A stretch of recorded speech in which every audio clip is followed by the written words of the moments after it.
Hey babes, it's Jenni here from ChronicBabe.com, and it's another AWAP Wednesday. For those of you who haven't been with us before, AWAP stands for As Well As Possible. And in all things Chronic Babe, that's what I wish for you, that you do the best you can, that you kick ass every day, no matter how sick you are. You do as well as possible with what you've got right now. So today, I'm definitely doing as well as possible. I have been struggling with some throat issues for a few weeks now, really kind of a couple months, and my voice is still not very strong, so I'm going to keep this video concise. Now, I was at a speaking gig this weekend. I spoke at a conference, and I gave a talk about acceptance and its role in living a really beautiful life in spite of illness. And a lot of the people I met had the same question for me, and I get the same question in email a lot, so I wanted to try to begin to answer for you today. The question that I get over and over again is, how do you do it all? How do you run a freelance writing business and run Chronic Babe and create all these resources and do everything you need to do even though you have fibromyalgia? And this is a very fair question. Some days I ask myself the same question. How am I going to get it all done? And especially on days like this when I'm tired, I'm not feeling well, it is a challenge. But I want to give you a few tips for ways that I maximize my time.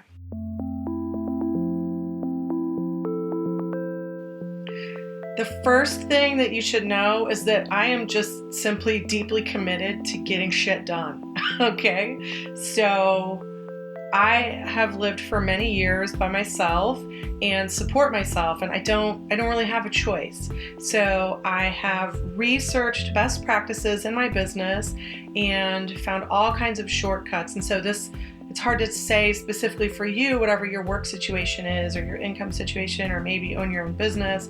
It's hard for me to tell you exactly what to do, but I can tell you there are certain things like I keep my email to a minimum. I keep them as short as I can. I don't spend a ton of time on social media.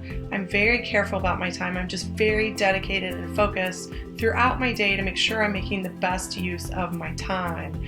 And I study best practices from other people in my industry so I can learn how to get the most lucrative clients that I can and the people I'm a best fit with. So that's one thing that I do is I manage my business like a tight ship.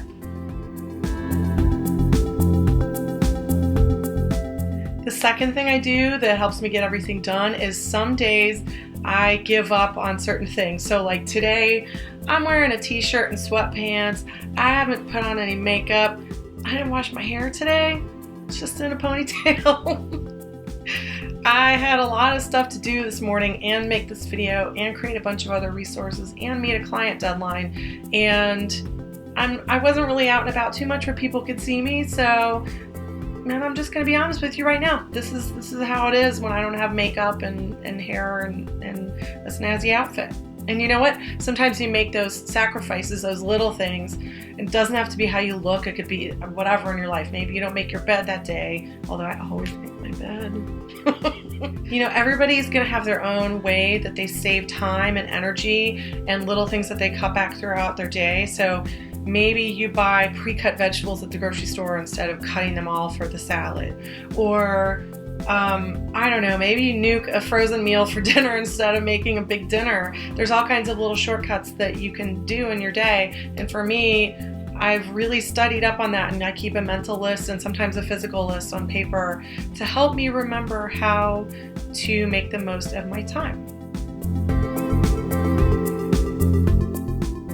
The third thing I do to save time and kind of save my sanity is sometimes I just sacrifice certain things. So, for example, I had a date to hang out with a friend tonight and have a glass of wine, and you know what? I'm tired, I'm not feeling so hot, and I know that I still need to get my work done, and I need energy for that. So, unfortunately, I've had to reschedule with my friend, but I know she'll understand because I don't do it that often, and I have to make a choice, and in this case, I have to choose to do the work that I need to do.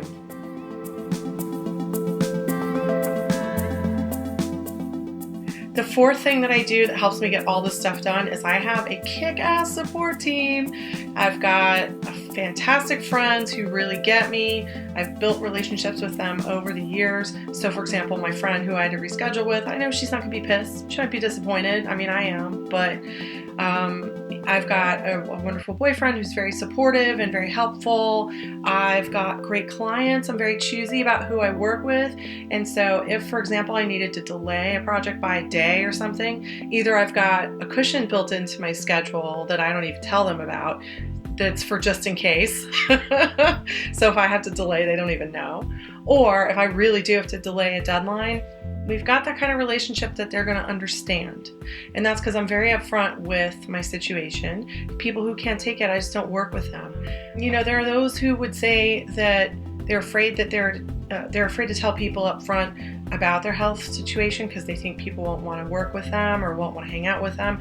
And to that I say, nuts. I had a friend who used to say that all the time. It just made me laugh. So you know what? Nuts to them. You don't need them. You don't need friends who don't get it. I certainly don't need clients that I work with who don't get it. They don't have to know everything about me, get everything about me, but I'm choosy about who I work with. I make decisions about who I spend my time with professionally and personally. Some of you are going to hear me say this and say, oh, but I don't have a choice in that.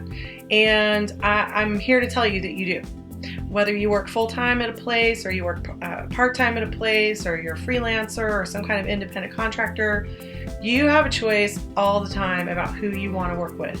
Now, if you're not psyched about who you're working with now and you don't feel like they're a good fit, maybe over time you're going to need to shift your priorities or shift your business or learn something new so you can jump to a different position in a company or to a different company altogether. I mean, there's clearly a whole other video series that I need to do about work. So that'll be happening. But the main thing I want to get across is that you have a choice. It's just like my arm says. There you go. Peace is every step. That's something I put on myself because I need help remembering it. But it really means that in every moment, you get to choose. You get to choose how you feel and how you react to things and how things affect you and the choices you make. So I really truly believe that you can craft the life that you want, but you have to be very deliberate about it. And that's just something that takes work, it takes practice, it takes effort every day. And that's the fifth and final piece of advice I guess I would give you is you've got to be like really, really persistent and really dedicated and have a lot of drive about accomplishing what you want to accomplish. And that means surrounding yourself with people who support that, surrounding yourself like personally, professionally, spiritually, you know, practicing your spiritual rituals or any other kind of rituals you have that support you, surrounding yourself with friends and family who believe in that, getting to know professionals in your field who are really exhibiting the best practices and emulating them, maybe asking them to be your mentor, maybe just even reading their perspective on how they do things. You'll learn things that will make you stronger and help you be more efficient and more productive and more successful. I mean, I've been in business for this is my 13th year, so it's not like this just happened overnight and I can just do whatever I want. I can't do whatever I want. I work really hard at it. So you know, now I feel like I sound like my dad. I'm just like, you gotta work hard. That's the answer. It kind of is part of the answer, you know? But the cool thing is that opens the door for anybody, really.